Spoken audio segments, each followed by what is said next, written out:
we had a whole day of playing dress up where what do you think about this and this? So there I felt like I had a bit of an opinion, which is lovely. Again, sometimes you don't get that. So they were very generous with me with that as well.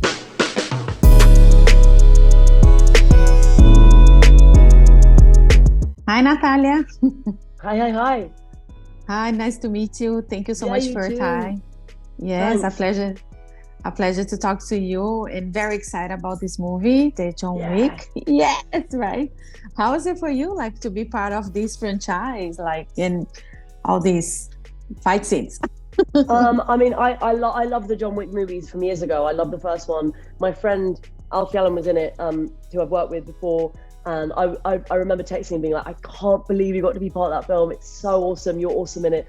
So I never expected that I actually then I texted him actually when I was on my way to Berlin. I was like, I'm going to be part of the world too. So I was very, very excited by that. Yes. How was the preparation, and how did your conversations with the director to build Katia, your character? Yeah. So initially my first meeting with him was just a Zoom meeting, and I didn't know if it was audition or not because I had no dialogue to learn. He just wanted to meet me. And in the background, he was like, look, Nat, look. And he had like all the spotlight pictures of all the actors. And he was like, when I like an actor, I just put them up there. And at some point, I'm going to use them. And I was like, okay. And I don't think at that point the script had been finalized. I didn't get a script for ages, actually, after that. So I had a meeting with him in April, and we filmed in June. And I didn't really know what kind of character it was. He was just like, look, she's the matriarch. She's the Roman matriarch in Berlin. You're related to Keanu somehow, John Wick, sorry. Somehow we're trying to work that out. But are you interested? Will you learn Russian? And I was like, absolutely. So I said yes even before I read the script. I was like, I'm in.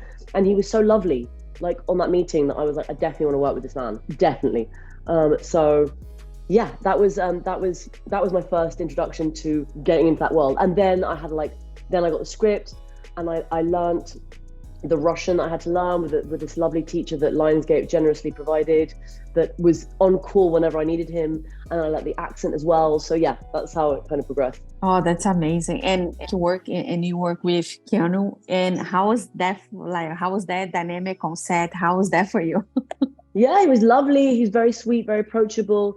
A lot of times, especially big actors, if they're working on a lot, they tend to you sometimes don't see them much, like you'll see them on set and then they're gone. Whereas he would get his makeup done with me in the same trailer, clearly wanted to build some sort of personal relationship rather than just being like, no, it's a job, so that can be quite rare actually at that level that he's at. He's lovely. Yeah, that's amazing. And for you, like being like all these scenes, you have like all this makeup, it was like all different style. Tattoos, Yes. Did you get like an inspiration from someone else, or something that is already set for you, like to be like that? You know what I mean? Oh no, the tattoos were definitely set beforehand, definitely.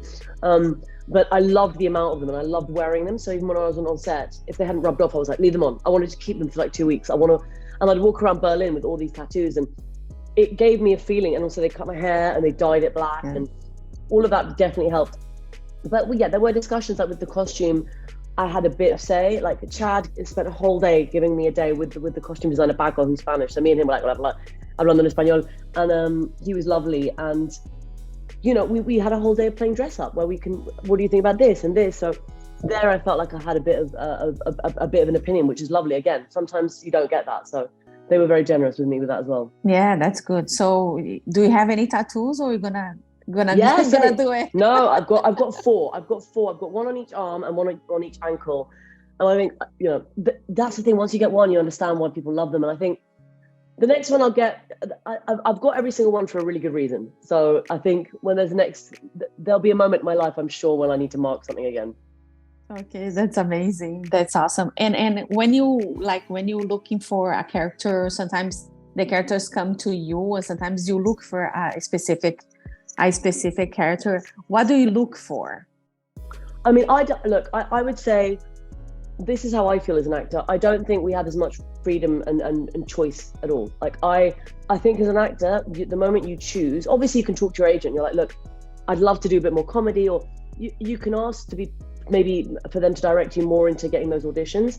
But really, I there's times when I feel pretty powerless. The times you have the most control is like if an audition comes, and you have to study for it to do the audition, that's your moment of saying yes or no, because after that it's like if you get the job. Yeah. So it's kind of guided by a force a bigger thing rather than your choice.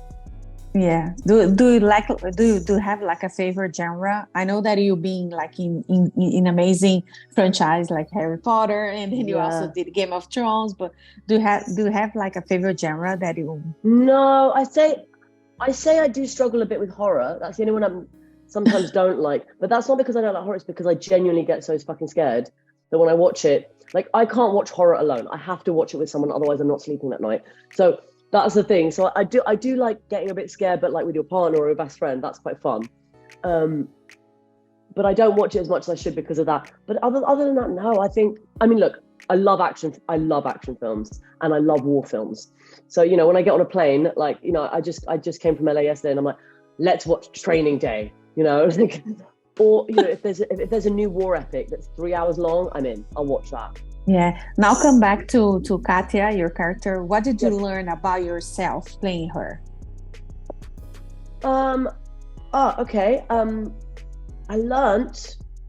So I remember on the first day, I was actually a bit nervous, and I was in a room with the first scene was with everyone, and me speaking Russian in a country where a lot of people do speak Russian, and I was a bit nervous. And there's Keanu Reeves, and there's the first day, and I learned how to breathe into it. I can't really describe it, and sometimes when you get that nervous, you're on the edge of panicking. And I learned that slowly as I'm growing up as a person and getting older as an actor, I'm able to manage my nerves more. And that film really helped me do that. I don't know where I got it from, but suddenly I was like, no, I can do this. I am the alpha in this room. I'm this character, and I really, so I learned that I have that capability to do that. Wow, that's amazing. Yeah, you embrace the character. Not always, but it definitely worked that time. So let's see the next film. Let's see the next one. Talking about next movies, like what is your next project? Do you have anything on deck already that you can talk about? Yes, I can't really talk about it, but I've got a film that I'm going to be doing in Spain, in Bilbao in the summer, and it's the second installment of a kind of thriller Netflix film that did really well in Spain. So that's exciting. And then after that, I'm going to work again with one of my favorite directors in the entire world. He's one of my best friends. I love him as a human, on a human level. His name is Carlos Marquez Masset, and he's a Catalan director, and I've already done 2 films with him, and I think hopefully we're going to do another film this year. So that's amazing. And for the young people that would like to pursue a career like in acting, do you have an advice to give to them? Have a plan B. Don't just define yourself as an actor. Have something else that you do, just for mental health reasons, but also because I think it's just dangerous to define yourself by one thing, especially if you're a creative person. So I mean, and it doesn't have to be creative. I've worked with actors who keep bees, or journalists, or writers, or whatever it is. Have something else that you love other than acting, because it's, and also for to get paid as well, to have money, because sometimes you're not going to have a job. Like the pandemic happened, none of us worked for ages, so it's good to have more strings in your bow. Don't just don't hold out just on acting. Perfect. And for us to wrap it up, what we can expect of John Wick Chapter 4? 3 hours of getting punched in the adrenal gland repeatedly and loving it.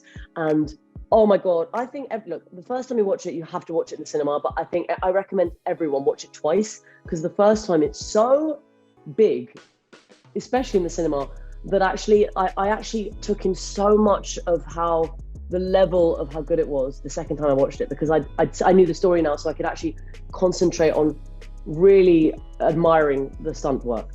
That's amazing. Natalia, just want to thank you so much for your time. Muchas gracias. Yes. Muito obrigada. Yeah, I'm from Brazil, so. I love Brazilians. My dog is with all my best friends that are Brazilians that live in London in one house. Oh my God. Yes. I love it. I love Muito obrigada, and a lot of success for you. Thank you so much. Yes, you too. Thank you. Thank you. Ciao, Bye. ciao. If you like this video, don't forget to comment, to like, and subscribe to our channel right here.